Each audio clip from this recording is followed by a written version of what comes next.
আমাদের relative pronoun. Relative pronoun, আচ্ছা, তো রিলেটিভ প্রোনাউন হচ্ছে যে প্রোনাউন, যেমন হচ্ছে হট, হুইচ, হু, হুম, তারপর আছে দ্যাট ইত্যাদির পূর্বে অ্যান্টিসিডেন্ট থাকে।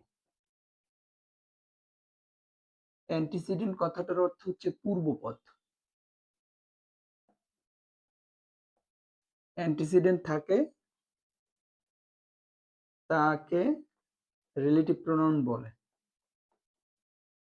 প্রোনাউন বলে। আচ্ছা, এখন অ্যান্টিসিডেন্টটা কি সেটা আমি একটু ক্লিয়ার করি তোমাদেরকে। অ্যান্টিসিডেন্ট, অ্যান্টিসিডেন্ট কথাটার বাংলা অর্থ পূর্বপদ।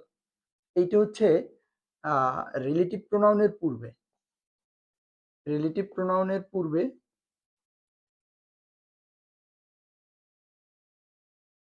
যে নাউন বা প্রোনাউন থাকে, প্রোনাউন থাকে, তাকে অ্যান্টিসিডেন্ট বলে। অ্যান্টিসিডেন্ট বলে। আচ্ছা, আমি একটু উদাহরণ দিচ্ছি। যেমন যদি বলি I know the boy who came here yesterday. আচ্ছা, এখানে এই যে হু আছে, হুটা কিন্তু relative pronoun, because of antecedent আছে এটার পূর্বে। এই যে একটা নাউন আছে, এইটাকে বলা হবে অ্যান্টিসিডেন্ট, আর এইটা হচ্ছে রিলেটিভ প্রোনাউন। এখন যদি অ্যান্টিসিডেন্ট না থাকে তখন এইটা কি হবে? যদি আমি একটু মুছে দেখাই যে I know who came here yesterday, তখন কিন্তু এই রিলেটিভ প্রোনাউনটা হয়ে যাবে কনজাংশন।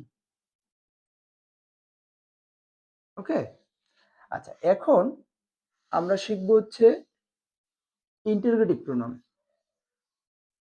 এই যে রিলেটিভ প্রোনাউন গুলো দেখালাম, হট, হুইচ, হু, হুম, হ্যাঁ, হুইচ, হট, হুইচ, হু, হুম, এগুলো দ্বারা যদি কোশ্চেন করা হয়, যদি ইন্টারোগেটিভ সেন্টেন্স গঠন করা হয় বা ডাব্লিউএস কোশ্চেন গঠন করা হয়, তখন সেগুলোকে বলা হবে ইন্টারোগেটিভ প্রোনাউন।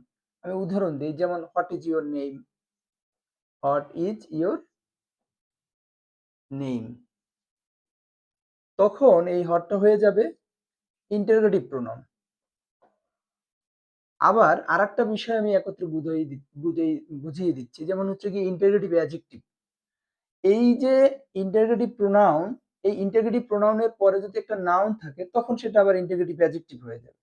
যেমন হুইচ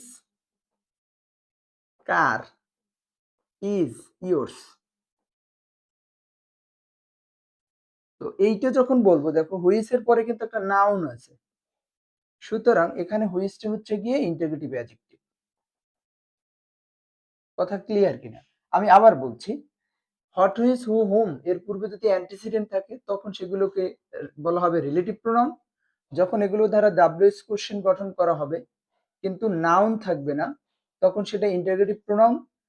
আর এগুলো যদি ডাব্লিউএস কোশ্চেন গঠন করা হয় বা ইন্টারোগেটিভ সেন্টেন্স গঠন করা, এগুলোর পরে যদি একটা নাউন থাকে তখন সেটাকে বলা হবে ইন্টারোগেটিভ অ্যাডজেক্টিভ।